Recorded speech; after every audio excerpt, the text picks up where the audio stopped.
This channel is supported by TrueFire. TrueFire is an online library of lessons from some of my favourite players. There's thousands of lessons on there. You can use the promo code JNC40 to get 40% off of any of their courses.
I get questions relatively often from folks that are like wondering which modeler I actually recommend or all this sort of stuff. And one of the things that I get asked really commonly is like, I don't gig.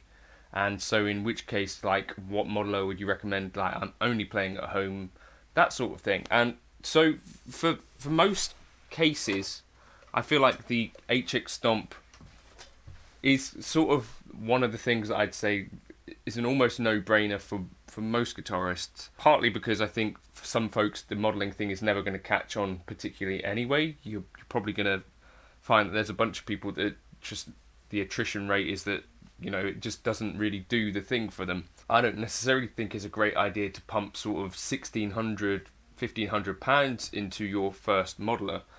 Now, here's the thing though, that I think that actually there is a way to get a really good experience at home without having any real hardware. And this is probably the case for, I guess, quite a few of you people out there, all right, watching, that you already have a decent PC.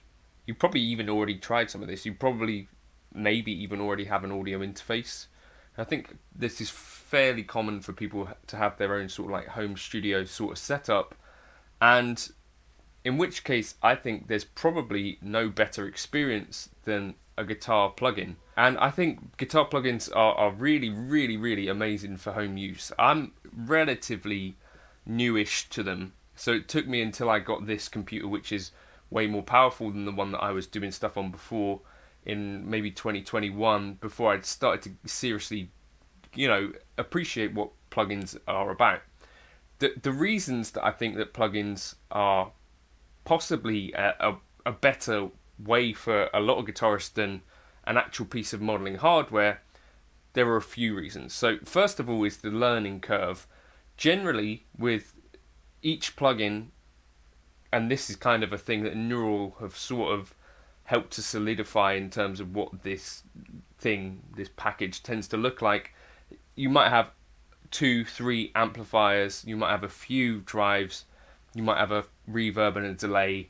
It's kind of all there ready, and you probably even get some artist presets which generally are going to sound roughly like probably what you're interested in, because they tend to package these things in a way where, you know, for instance, Neural, there's quite a preponderance of like heavier bass stuff, and then they pair it with, you know, artists that play that heavier type stuff. Or you can find someone like Jack Gardner in there who maybe plays the sort of stuff that you want to play, and then he's kind of dialed in presets for you. So generally there's not too much of a learning curve once you figure out how to sort of get your interface into a DAW, or even interface into anything, because like Neural have their standalone plugins, and Scuffum S-Gear standalone as well. So maybe you don't even need to go down the route of the DAW. So that's a good thing. Also, I think they actually look more inspiring than pretty much any modeler. Now, the closest modeler that gets to this plugin experience is, I think, the Fender Tone Master Pro.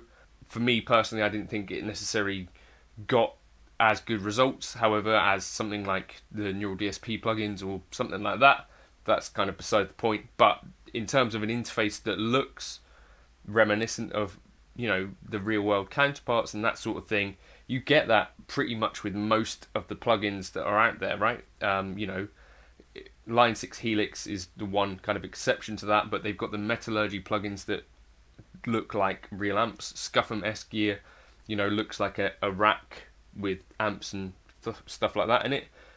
Neural DSP, I think, do a really fantastic job of making something look really appealing, and something like, well, even maybe more than you'd get in the real world.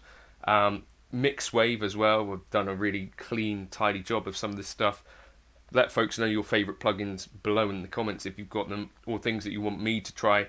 So less learning curve. I think in many cases they look more appealing to use, and probably are sort of closer to actually dealing with real world counterparts.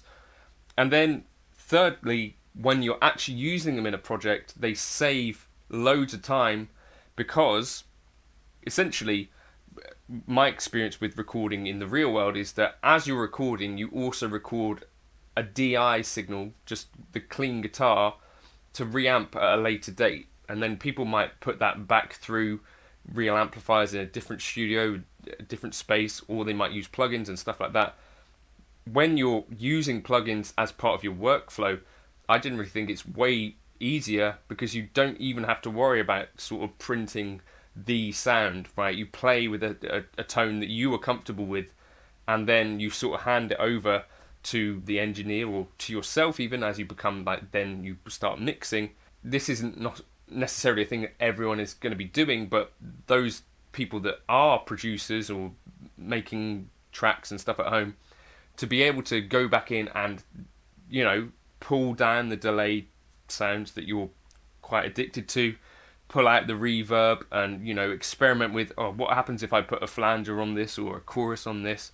It's way more flexible in terms of workflow, and you've only had to do that piece of work once. You record your DI, and you can rejig it. I think this was such a cool thing about the Strymon plugins as well, where they've been used in studios as outboard gear for years, and now, you know, you can just go in and with the click of a button add that to your DAW workflow. I think it's pretty superior. So those are some of the things that I think are positive about plugins. The only negatives for me are that as I sit nearer to my computer screens, I get way more noise, so I have to sort of come back away from here, because I'm using oftentimes single coil pickups.